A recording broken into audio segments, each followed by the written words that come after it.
वहां से एष्यता आने वाले त्वया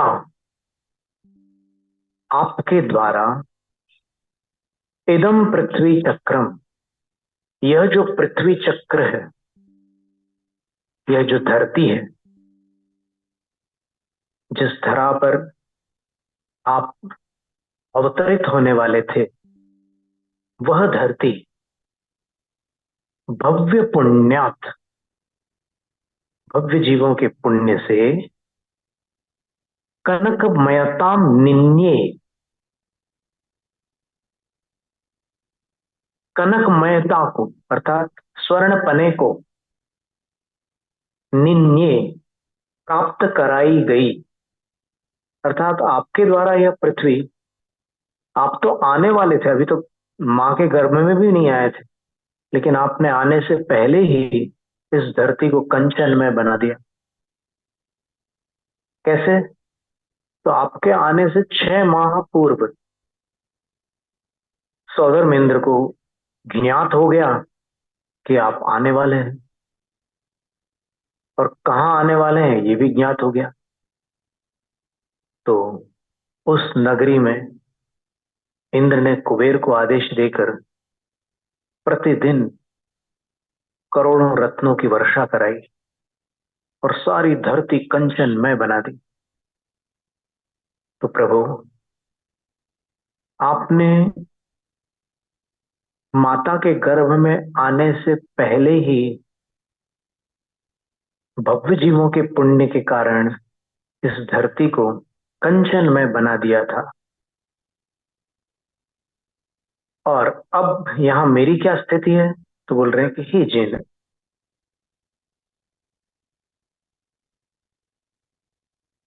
ध्यान द्वारम मम रुचिकरम स्वांत गेहम प्रविष्ट।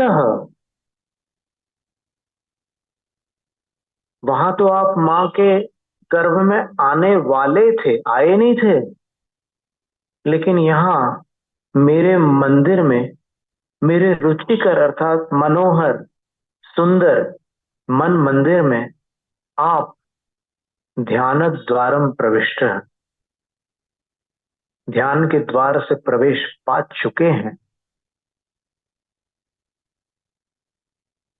तो जहां आप आए नहीं थे, आने वाले थे, वहां की धरती कंचनमय हो गई थी, स्वर्णमय बन गई थी। तो आप मेरे हृदय में, तो मेरे मन मंदिर में तो आ चुके हैं। तो तत्किम चित्रम, तब फिर इसमें चित्र यानी विचित्रता किस बात की, आश्चर्य किस बात का? यत जो इदम वपुः, इस शरीर को आप सुवर्णी करोषि, स्वर्ण में बना दो। तो क्या आश्चर्य है, जब आपने आने से पहले ही धरती को स्वर्ण में बना दिया था, तो यहाँ तो आप आ चुके हैं मेरे मन मंदिर में। तो मेरे शरीर को अगर आप कंचन में बना दो, स्वर्ण जैसा आभावान कांति संपन्न बना दो, तो किम चित्रम, इसमें विचित्र कौन सी बात है? आश्चर्य की क्या बात है?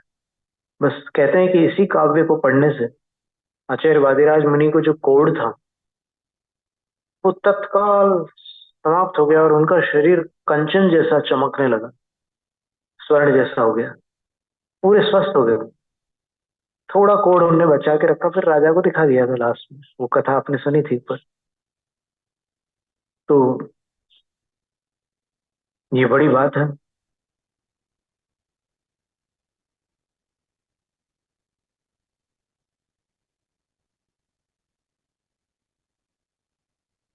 इसका देखो, जिसके जीवन में ये अनुभव है भक्ति का, और भक्ति के चमत्कार जिसने अपने जीवन में देखे हैं,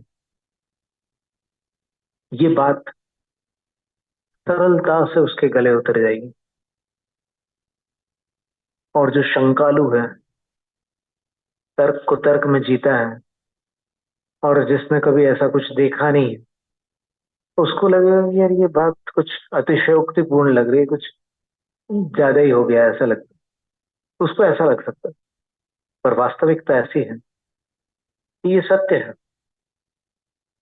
ऐसा सचमुच होता है। और इस पर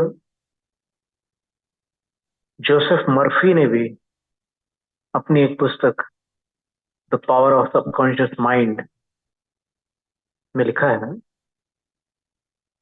कि अपने अवचेतन मन की शक्ति से बड़े बड़े चमत्कार हो जाते हैं। आप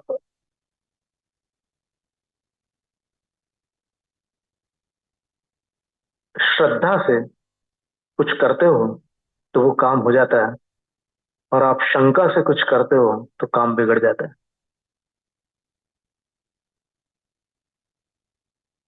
विश्वास होता है तो कार्य होता है, अविश्वास होता है तो कार्य नहीं होता। कितनी बार ऐसी अनुभूति होती।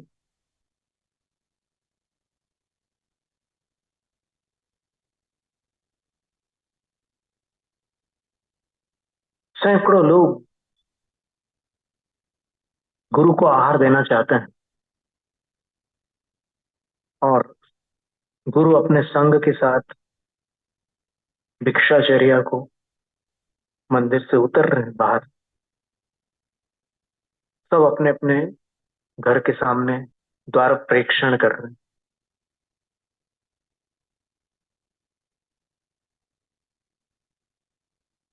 तो जितने लोग ये सोच रहे हैं कि आज गुरु आएंगे कि नहीं आएंगे, आएंगे कि नहीं आएंगे, उनके यहाँ नहीं आते।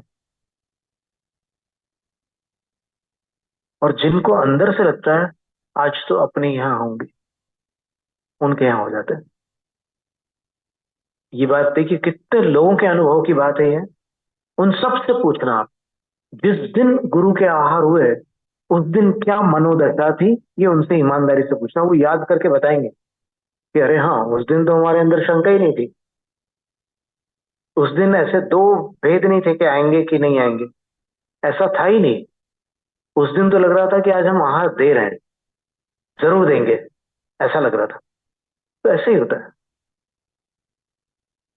स्वीट मॉडर्न ने एक बार अपनी किसी पुस्तक में इसी संबंधित एक उदाहरण दिया था कि एक राजा था, कई बार युद्ध लड़ता था पर हर बार पराजित होता था एक शत्रु से।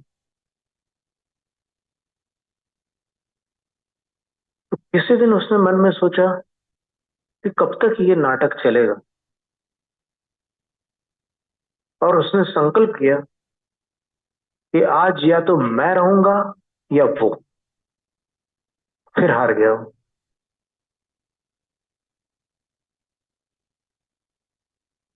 फिर उसने अपने गुरु से पूछा कि क्यों मैं बार बार हार जाता हूँ। आज तो मैं बहुत दृढ़ संकल्प करके निकला था। गुरु ने पूछा क्या संकल्प किया था। बोले मैंने ये संकल्प किया था कि आज या तो मैं रहूंगा या वो। तो तूने उसको ऑप्शन दिया, या तो मैं या तो वो। तो इसमें तो उसको चांस दे दिया ना तूने। जब तेरी मानसिकता में मात्र विजय होगी तब तू विजयी होगा। जिसके अंदर पराजय का विचार भी नहीं होता, केवल विजय होती है, वो विजयी होता है, उसकी जीत होती है। और उसके बाद आगामी युद्ध में ये पूरी तरह अपने मन को शांत करके, ये मन शांत करे बिना नहीं होता ये। चंचल मन होगा तो फिर मन दोनों तरफ भागेगा। मन को शांत करके उसने एकदम दृढ़ संकल्प किया कि अब मेरी विजय अवश्यम भावी है।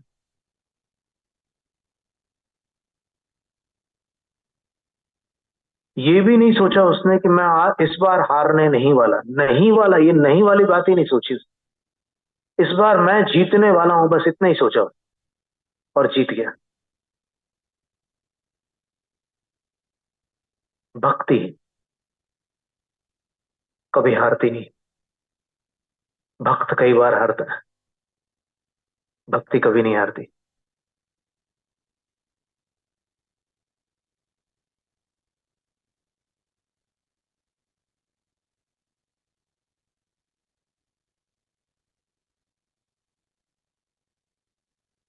केवल इतना उनने भाव किया आचार्य महाराज ने कि आपने आने से पहले धरती को कंचन में बना दिया था, यहाँ तो आप आ चुके हैं, तो अब ये शरीर यदि स्वर्ण जैसा दमकने लग जाए तो किम चित्रम, कौन सा आश्चर्य है।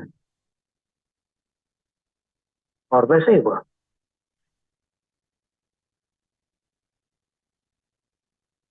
एक ही भाव स्तोत्र में ऐसे ऐसे काव्य हैं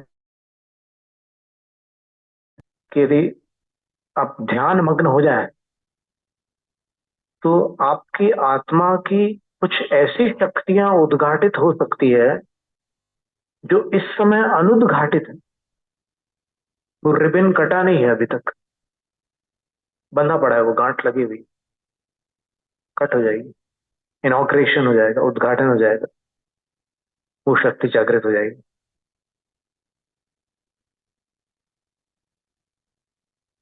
बहुत प्रकार की बातें हैं इसमें। आप अभी तो सीधे रास्ते से अपन चल रहे हैं कि बस भगवान मन मंदिर में आ जाए, बस फिर क्या असंभव है। सन 88 की घटना है।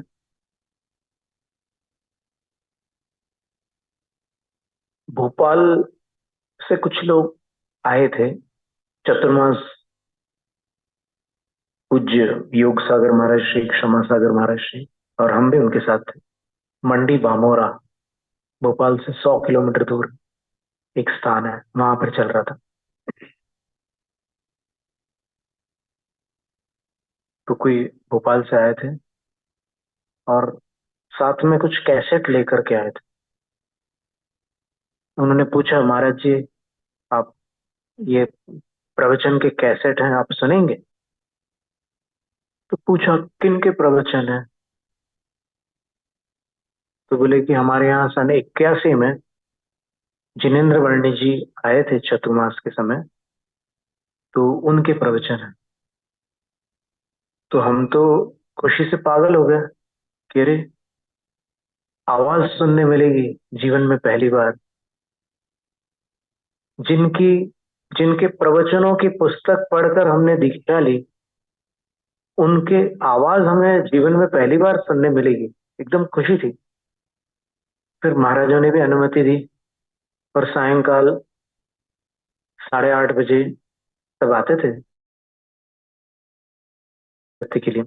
तो वहां पर उन्होंने वो प्रवचन लगाया जिनेन्द्र वाणी जी के।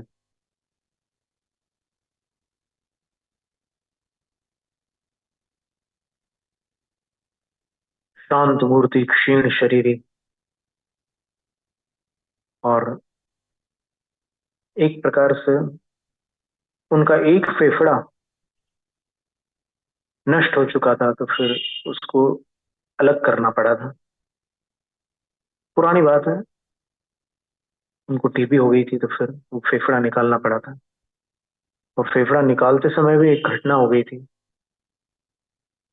बॉम्बे के किसी हॉस्पिटल में आइसोलेशन वार्ड होता है टीबी पेशेंट्स का, उनको सबसे अलग रखा जाता है क्योंकि उनकी सांस भी बाकी लोगों तक नहीं जानी चाहिए। तो वहां पर उस हॉस्पिटल में थे वो, और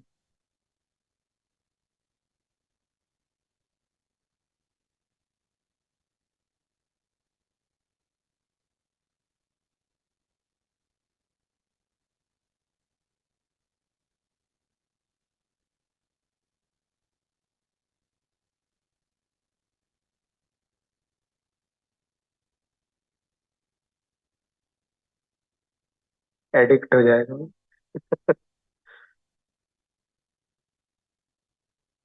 तो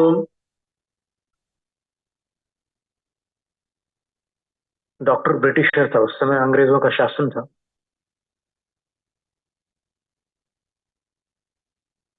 और ये पानीपत के थे,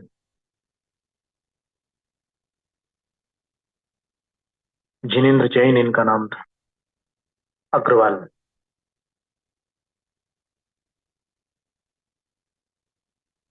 तो ऐसी हालत में अब एक फेफड़ा अगर निकल जाए शरीर से तो फिर शरीर में तो विकलता आ ही जाती है एक प्रकार से।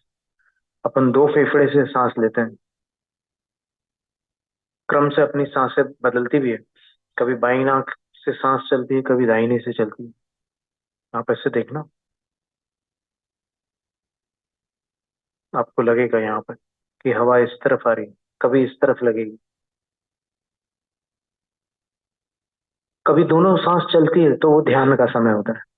दोनों सांस जब चले तब भोजन नहीं किया जाता, तब ध्यान किया जाता। तो डॉक्टर ने उनके पिता से कहा, जय भगवान जैन एडवोकेट से, कि पेशेंट कमजोर है, तो इसको जो मैं डाइट बता रहा हूँ वो लेना पड़ेगा। बोले बताइए क्या डाइट है। तो वो बोलते हैं कि बोन सूप, हड्डी का सूप लेना पड़ेगा। बोले हम लोग वेजिटेरियन है, जैन है हम लोग। तो बोले वो मैं नहीं जानता, मेरा इलाज करा रहा हूँ तो मैं जो बता रहा हूँ वो मानना पड़ेगा। और वहीं बाजू में एक और दूसरे अग्रवाल पेशेंट थे, तो उनसे भी डॉक्टर ने यही कहा कि अब यहाँ पर वो वेजिटेरियन वाला हिसाब नहीं चलेगा, तुम्हारा शाकाहार नहीं चल सकता, टीबी के पेशेंट। फिर मैं वो खाने के लिए नहीं बोल रहा हूँ, लेकिन केवल सूप लेने के लिए बोल रहा हूँ। तो जब डॉक्टर मान ही नहीं रहा था तो जो पिताजी थे उन्होंने जिन्हें बड़ी से कहा कि ऐसा कह रहा है डॉक्टर।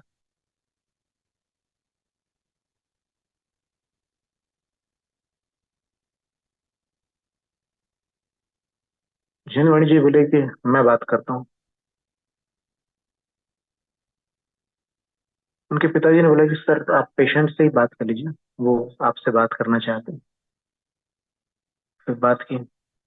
जिनेंद्र मणि जी, वो इंग्लिश थे, डॉक्टर ब्रिटिशर थे।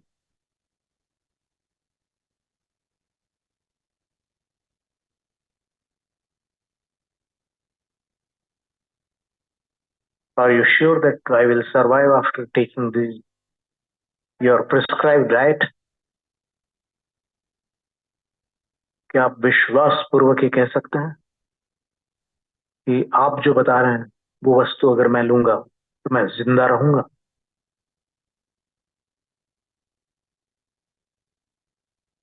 तो बोलते हैं कि of course no doctor can guarantee anybody's life को। निस्संदेह कोई डॉक्टर किसी की जिंदगी का दावा नहीं कर सकता। मैं कैसे कह सकता हूं कि तुम जिंदा रहो? तो जिनेंद्र वर्णी कहते हैं, उस समय जिनेंद्र जैन थे,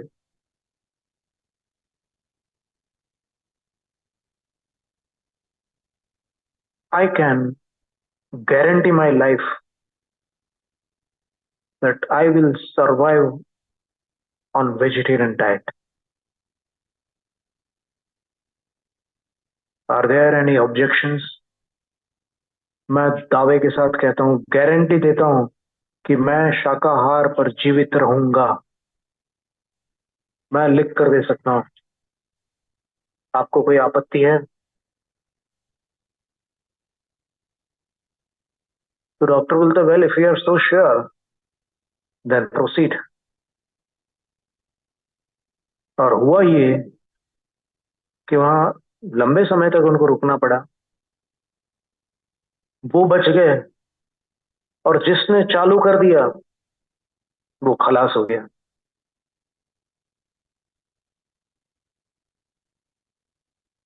आज आवाज क्यों हो रही बात?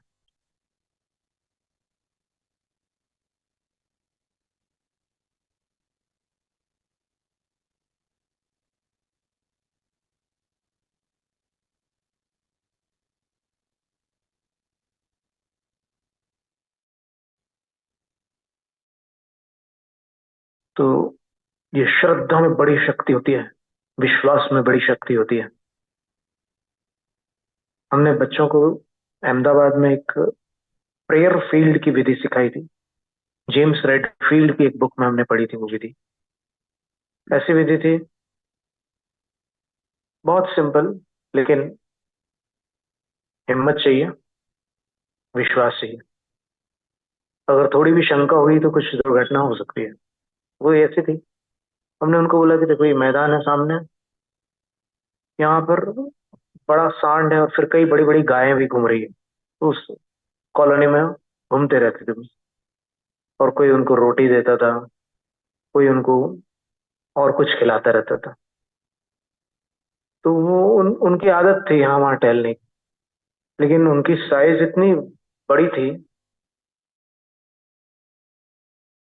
जैसे कि ये जिम वाली गाय है यहाँ पर, इतनी हट्टी कट्टी गाय रहती थी।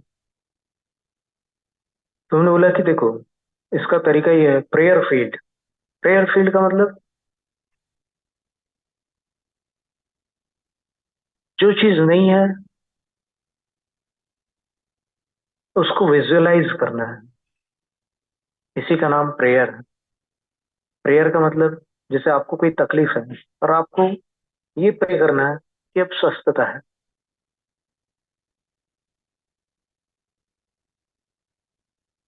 और भी बहुत प्रकार की हो सकती है प्रेयर। किसी और के लिए भी होती है, अपने लिए भी होती है। प्रार्थना।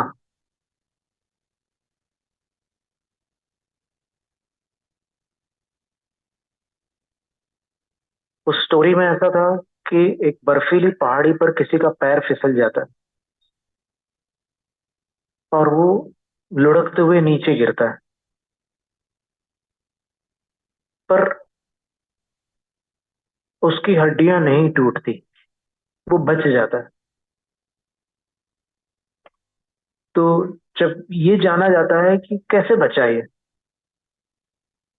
कम से कम 40-50 फुट नीचे गिरा है, लेकिन इसकी हड्डियां क्यों नहीं टूटी।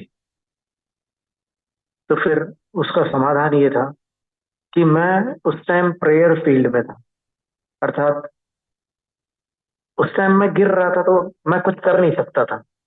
तो मैंने अपने भावों में यही भाव किया कि मैं सुरक्षित नीचे पहुंच चुका हूं, सुरक्षित नीचे पहुंचा हूं। और सचमुच वैसा ही होता है। ये क्या प्रैक्टिकल करने की चीज है। अभी आपको हमारे बोलने से निर्णय हो भी सकता है, ना भी हो, लेकिन आप करेंगे तो आपको समझ में आएगा कि कितना पावर है। तो उसमें ये है कि जैसे कोई भी खतरनाक काम है, पर उसमें आप अगर विश्वास के साथ करते हैं कि मैं सुरक्षित हूं, तो फिर आप बराबर सुरक्षित रहते हैं। तो उन गायों के पास हमने कहा कि चलो, कौन निकल के बताता है उसके पास से। वो जो बड़ा सांड है उसके बाजू से निकलना है और एकदम पास से निकलना है, प्रेयर फील्ड लेकर के निकलना है। तो फिर कई बच्चे डर रहे थे। तो फिर हमने बोला कि चलो ठीक है, हम सैंपल दिखाते हैं आपको। फिर हमने निकल के दिखाया, तो उसने कुछ भी नहीं किया। ऑलरेडी अपने को ये सोचना है कि अपन वहां उस साइड पहुंच चुके हैं सुरक्षित। बीच में क्या हो रहा है, क्या हो सकता है, वो तर्क कुतर्क में दिमाग को नहीं ले जाना है। सिर्फ यही कि हम सुरक्षित हैं। तो वैसी शक्तियां काम करती हैं। आत्मा में अचिंत्य शक्तियां हैं। अचिंत्य शक्ति ही किल वस्तु तत्व, समय सार कलश में भी लिखा हुआ है।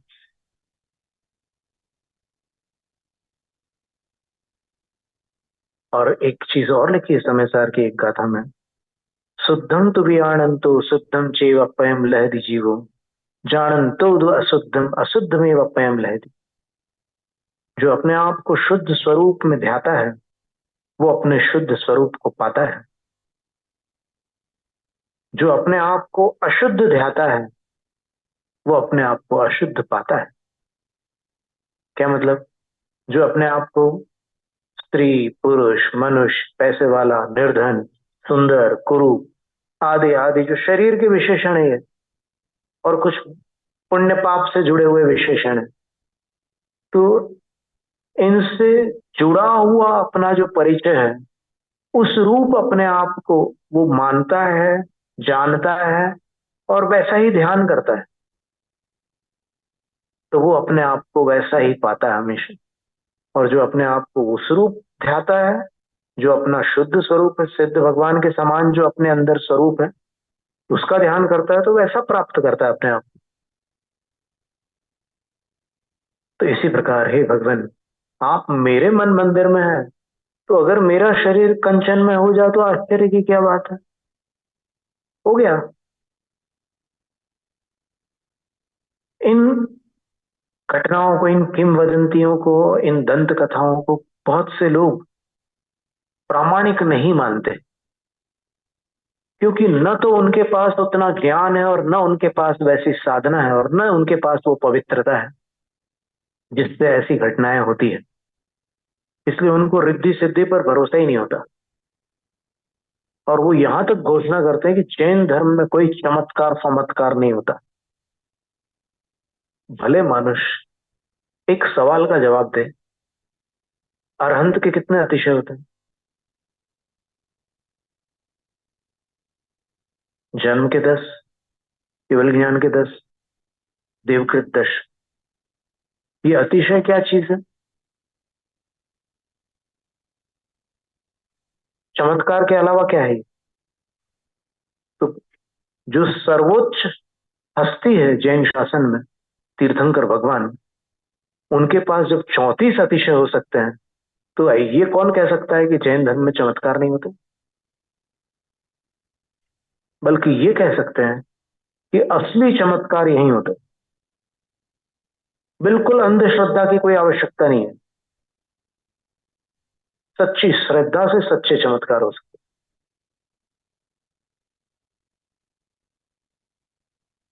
गुरुओं के आशीर्वाद से कितने लोगों के जीवन पलट गए, भूल गए? ऐसे कितने लोग हैं जिनके जीवन किसी और दिशा में थे, आज किसी और दिशा में है। जो अंधेरे में जी रहे थे, आज उनके जीवन में उजाला है। कितने उदाहरण हैं। ये चमत्कार से कम है क्या? तो ये सारी चीजें हैं। तो आचार्य महाराज ने ये प्रार्थना की, और वो प्रार्थना सार्थक हुई। अब इसका पद्यानुवाद। देवलोक से भव्य पुण्य वश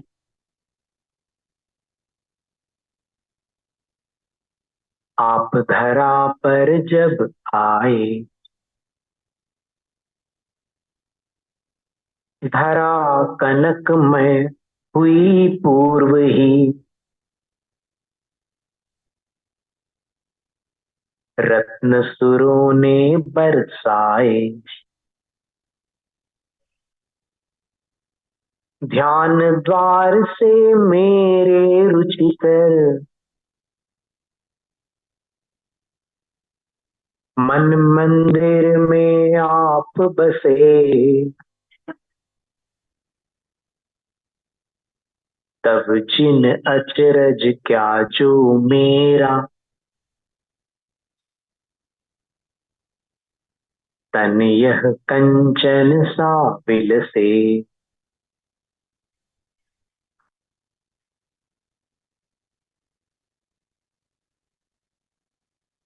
तो आचार्य शांति सागर महाराज जी का भी वो किस्सा प्रसिद्ध है ना।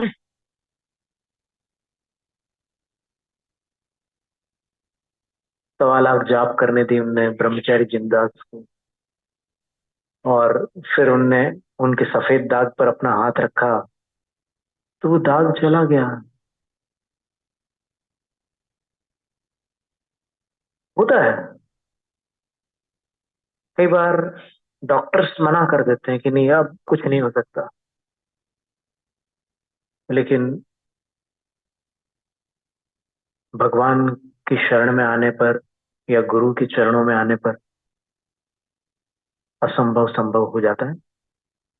कितने उदाहरण हैं।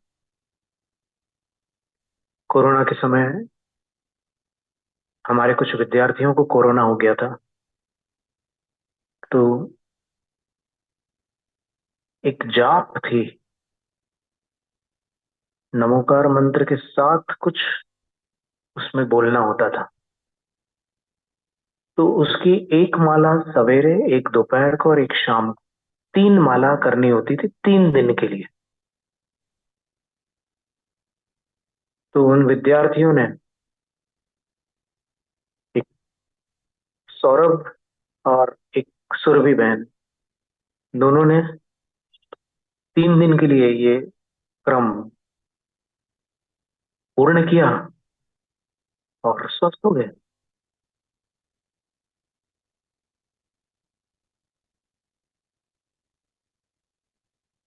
तो ये बात हमारे विश्वास में तो है ही है, और बाकी लोग सोच लें क्या करना है। जैनम जयति शास्त्री।